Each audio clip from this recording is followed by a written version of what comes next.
Hello, everybody. My name is Florian. I'm the International Business Sales Lead for OpenMedia at CGI. And this session, we're going to talk about how to future-proof your newsroom with OpenMedia.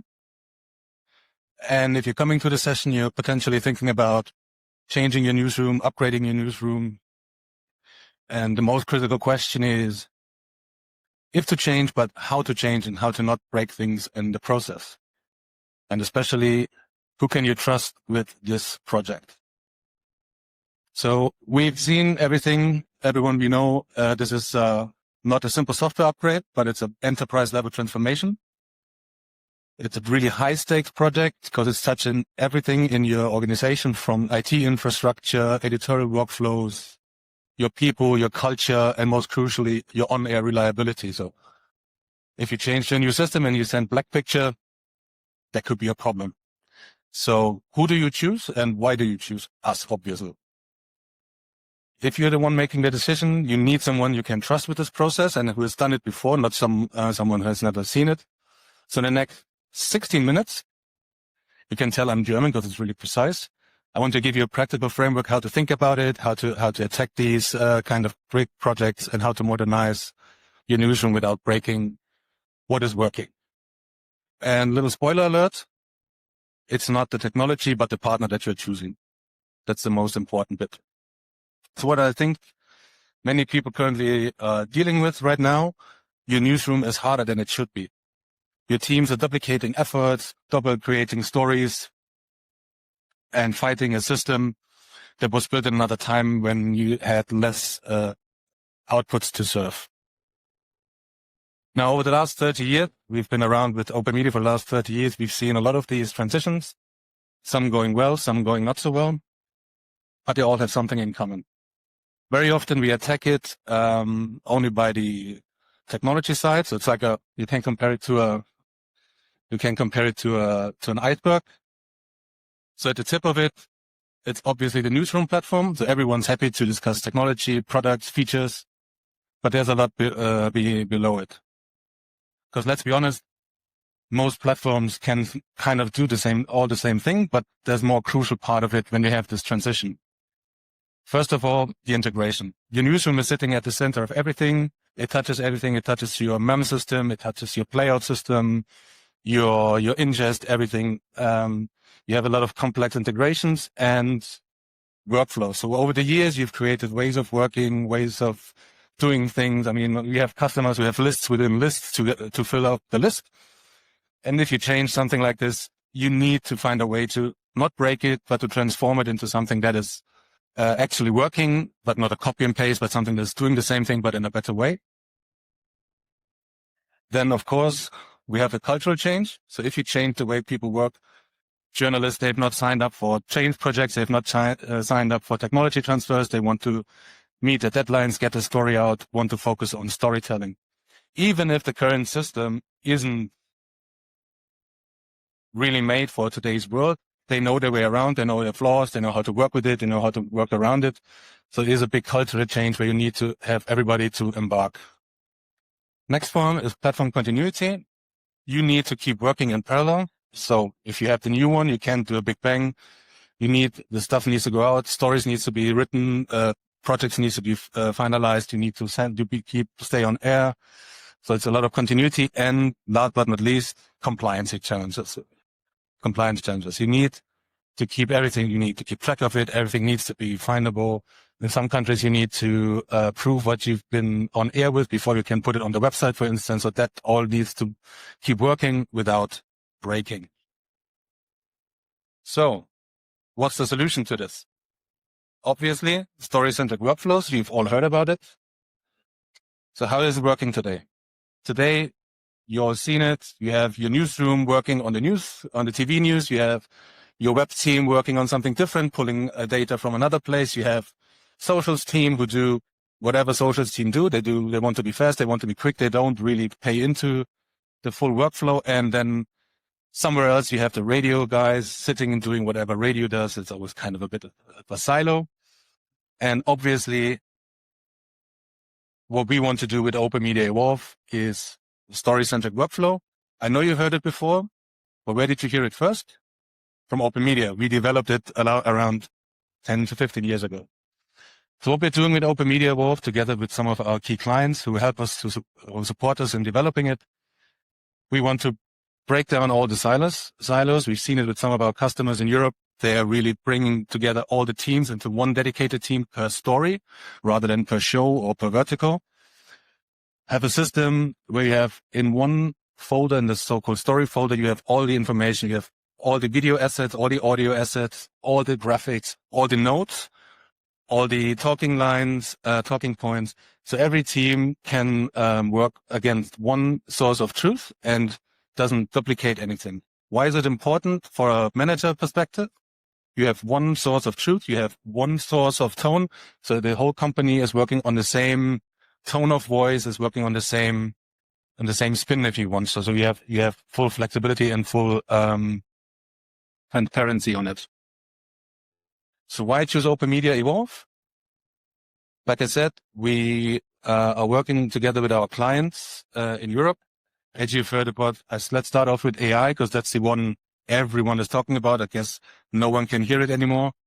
Of course, OpenMedia Evolve will be an AI-enabled platform.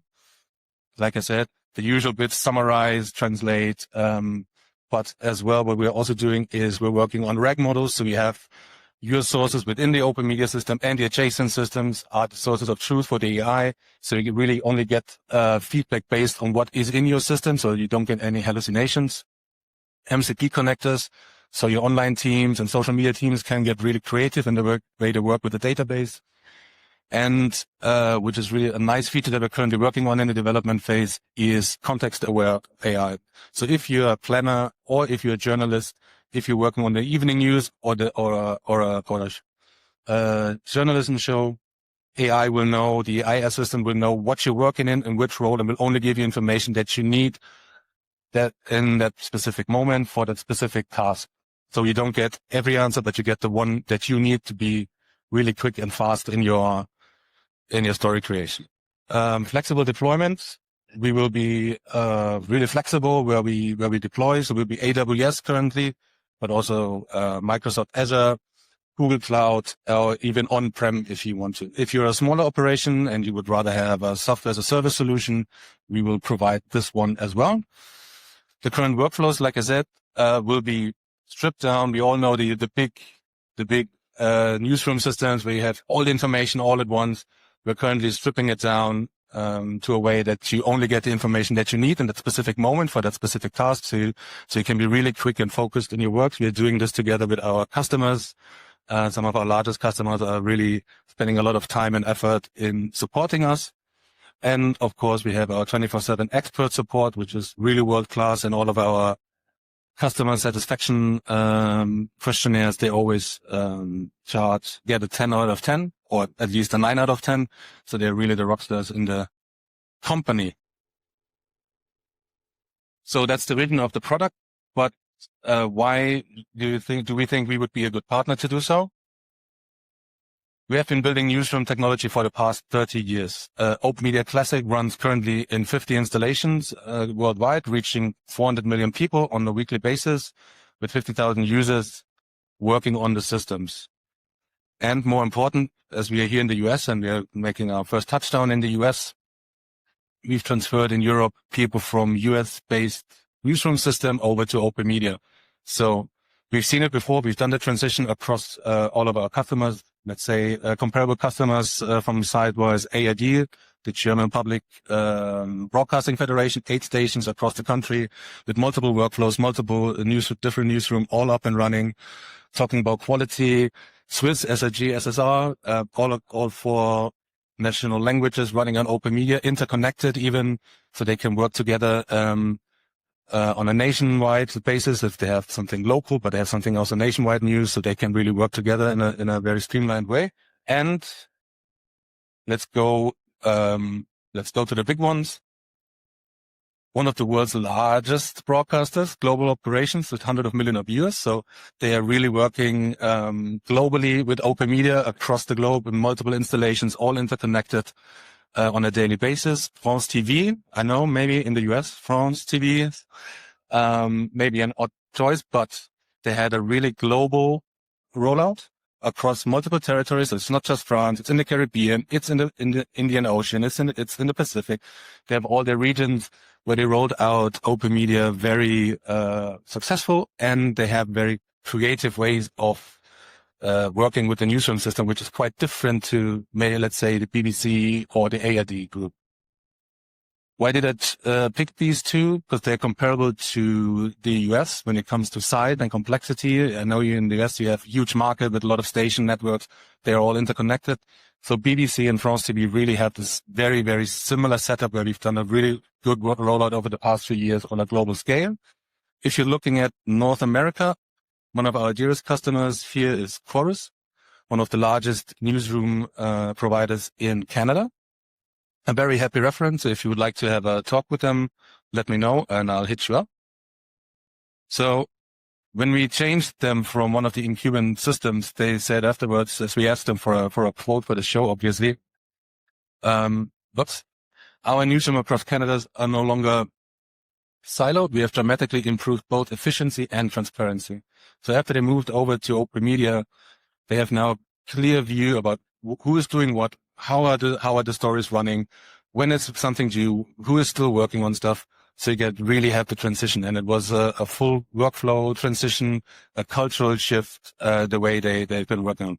And all the customers I've shown you, they're with us for the past up to 20 years. So that doesn't happen by chance or by we giving them a good price, because we've been proven to be a really solid and good partner through all the ups and downs who are inevitable across these huge projects. So, but now let's get to the chase. What are the 4 principles that we've learned over the last years when it comes to these deliveries?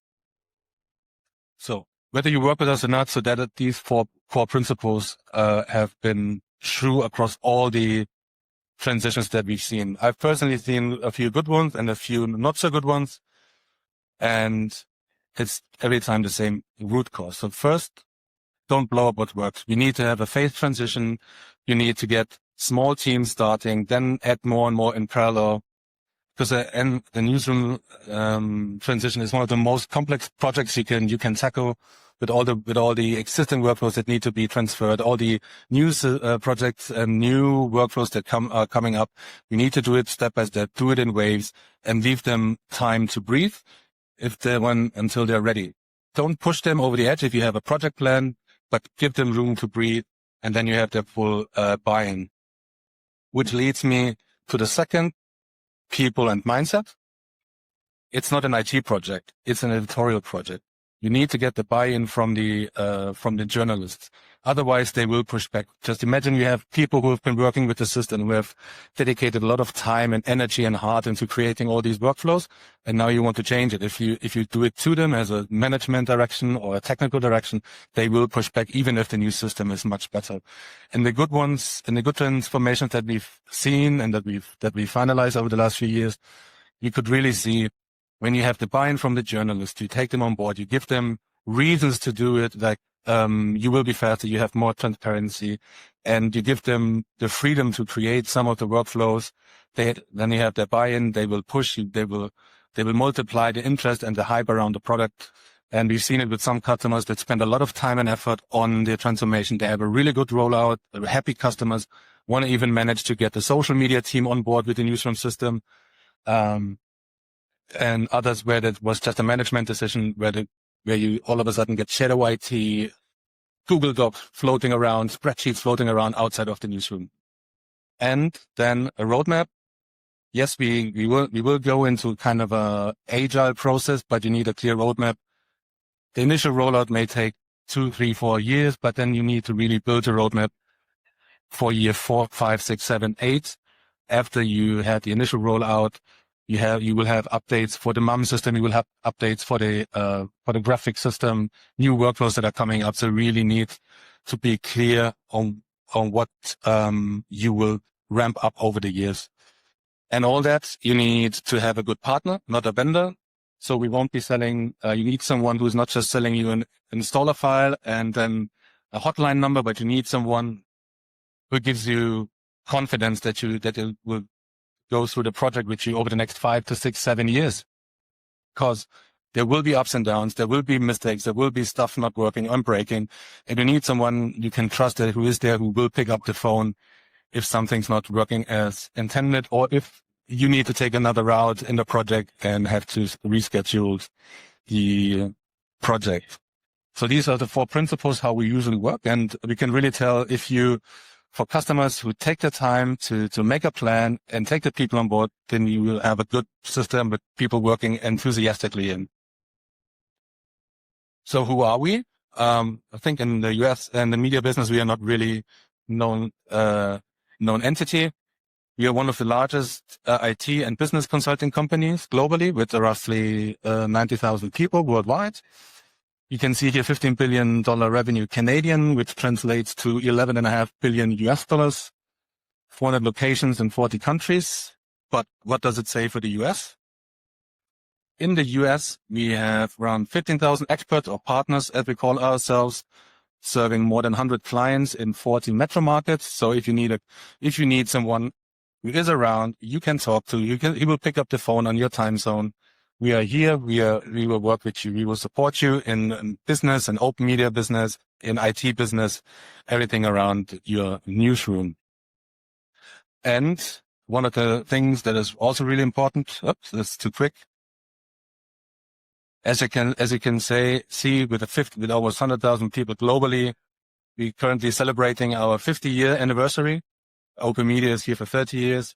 So if you're looking for a long-term partner, I can assure you that we will be here for a longer time.